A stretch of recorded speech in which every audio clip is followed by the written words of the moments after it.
Film दंगल के अभिनेता आमिर खान के द्वारा एक फेमस डायलॉग बोला गया है कि हमारी छोरियां किसी छोरों से कम है क्या। ऐसा ही एक मशहूर टेनिस स्टार, टेनिस खिलाड़ी, नेशनल टेनिस खिलाड़ी, state level champion Radhika Yadav, Radhika Yadav की उसके ही पिता के द्वारा गोलियों से मारकर उसकी हत्या कर दिया जाता है। और टेनिस जगत में यह खबर आग की तरफ फैलने लगता है। यूं कहें कि पूरे देश में यह खबर आग की तरफ फैलने लगता है। इसकी घटना जब आप सुनेंगे तो आप भी दंग रह जाएंगे और आप ही सोचने पर मजबूर हो जाएंगे कि एक पिता अपने ही बेटी, जो उभरते हुए सितारा थी, उभरते हुए खिलाड़ी थी, जो अपने पिता का नाम रोशन कर रही थी, आखिर इस पिता ने अपनी ही बेटी को क्यों गोली मारकर हत्या कर दी। जब इस कहानी के पीछे से पर्दा हटेगा तो आपको भी बहुत अफसोस होगा। नमस्कार, मैं संतोष प्रसाद। आप देख रहे हैं संतोष अकेला फैक्ट। दरअसल ये कहानी शुरू शुरू होता है हरियाणा प्रदेश का एक जिला है गुरुग्राम, और इसी गुरुग्राम जिला से सटा हुआ एक एरिया है सुशांत लोको। सुशांत लोको के सेक्टर 56 में रहने वाले दीपक यादव जिनकी उम्र हो रही थी 53 से 54 वर्ष। इनका पूरा भरा परिवार रहता है। इनकी एक पत्नी रहती है मंजू यादव, और इनकी एक बेटी रहती है, बड़ी बेटी, जो 25 साल की हो चुकी थी। उसका नाम होता है राधिका यादव। राधिका यादव जो टेनिस खिलाड़ी रहती है और स्टेट चैंपियन रहती है, यहाँ तक कि कई नेशनल मैच भी खेल चुकी है। और उसी का, राधिका यादव का, दो छोटा भाई रहता है।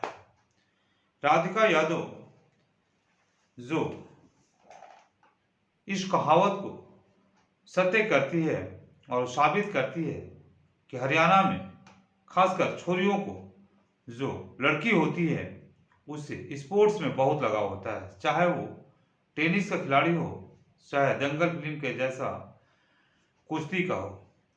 उसी से मोटिवेट होकर के, उसी से ये प्रोत्साहित होकर के राधिका यादव जन्म से ही, बच्चे से जब थी उसी समय से इसे टेनिस का बहुत शौक था, और ये 8 साल की उम्र से ही अपने स्कूल में टेनिस खेलने लगी थी, और स्कूल में भी वह चैंपियन हो जाती थी। इस प्रकार से उसकी लगाव टेनिस में बढ़ते चला गया, और वह एक दिन स्टेट लेवल पे चैंपियन हुई, और इसके बाद वो कई बार देश से बाहर भी जाकर वो टेनिस का अपना परचम लहरा चुकी है। इस प्रकार अच्छे खासी जीवन उसका चल रहा था, सब कुछ ठीक ठाक चल रहा था। तभी उसकी हाथों में चोट आ जाता है, कंधा में, और वह कुछ दिनों के लिए ब्रेक ले लेती है नेशनल खेला से। उसके बाद वह एक अपना अकादमी खोलती है।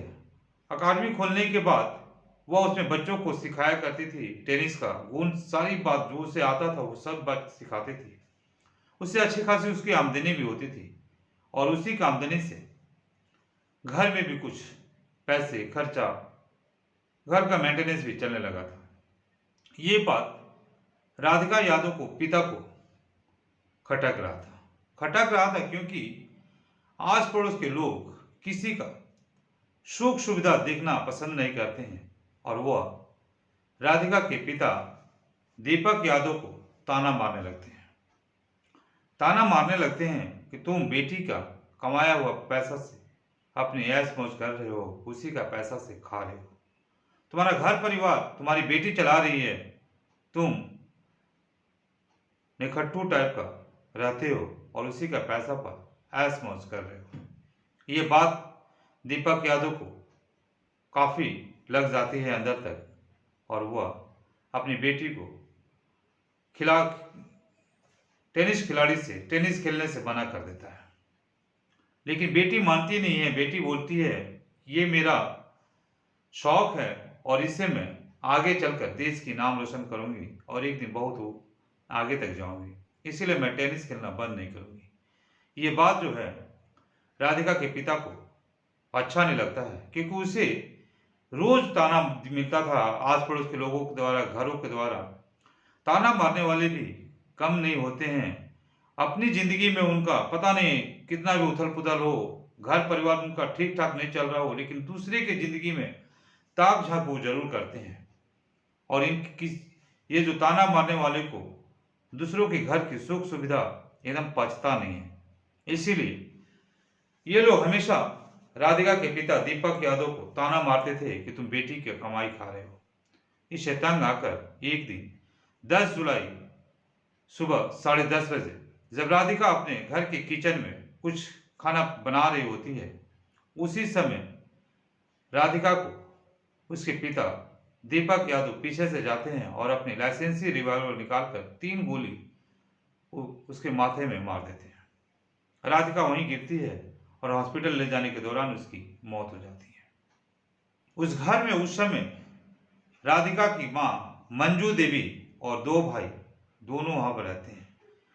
जैसी इस आवाज को, बंदूक की आवाजों को सुनती है मंजू देवी, राधिका की मां, वो दौड़ी दौड़ी रूम के अंदर प्रवेश करती है, घुसती है जहां उसकी बेटी सीट के बल जमीन पर गिरी हुई थी और गोल खून से लहूलुहान किचन हो चुका था। वो अपने पिता को पूछती है, अपने पति को पूछती है राधिका के पिता से कि आपने ऐसा क्यों किया, क्यों मारा। तभी उसकी मानसिक संतुलन खराब हो जाता है और बोलता है कि हमें इतना ताना सुनने को मिलता है कि तुम बेटी की कमाई खा रहे हो, बेटी की कमाई खा रहे हो। मैंने कई बार इससे मना किया राधिका को कि तुम एकेडमी बंद कर दो, तुम जो कोचिंग सेंटर खोली हो टेनिस का उसे बंद कर दो, लेकिन ये मान नहीं रही थी और मैं ताना सुन सुनकर परेशान हो चुका था।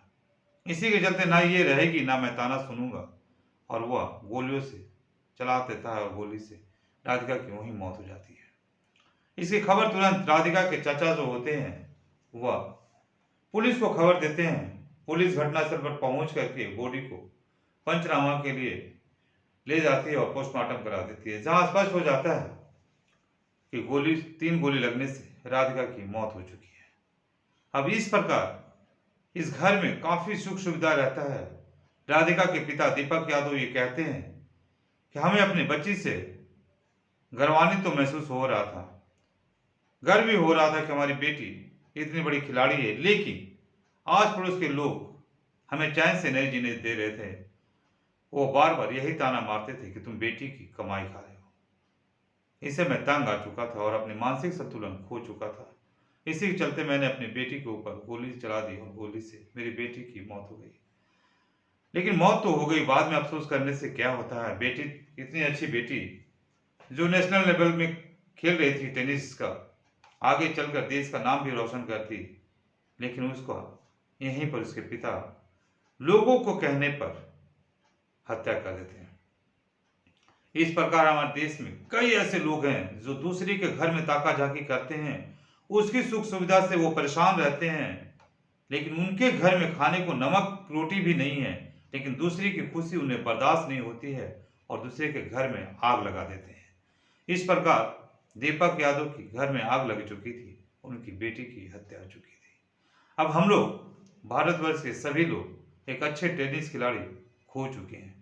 पुलिस जो है जांच कर रही है, अब जांच की एंगल और खोज रही है कि कहीं इसमें और कोई बात तो नहीं है, कहीं लड़का लड़की वाला कोई मैटर तो नहीं है। लेकिन अभी तक जो सामने आया है ऐसा कोई बात सामने नहीं आया है, लेकिन पुलिस जांच पड़ताल कर रही है। आगे देखिए क्या क्या निकलता है।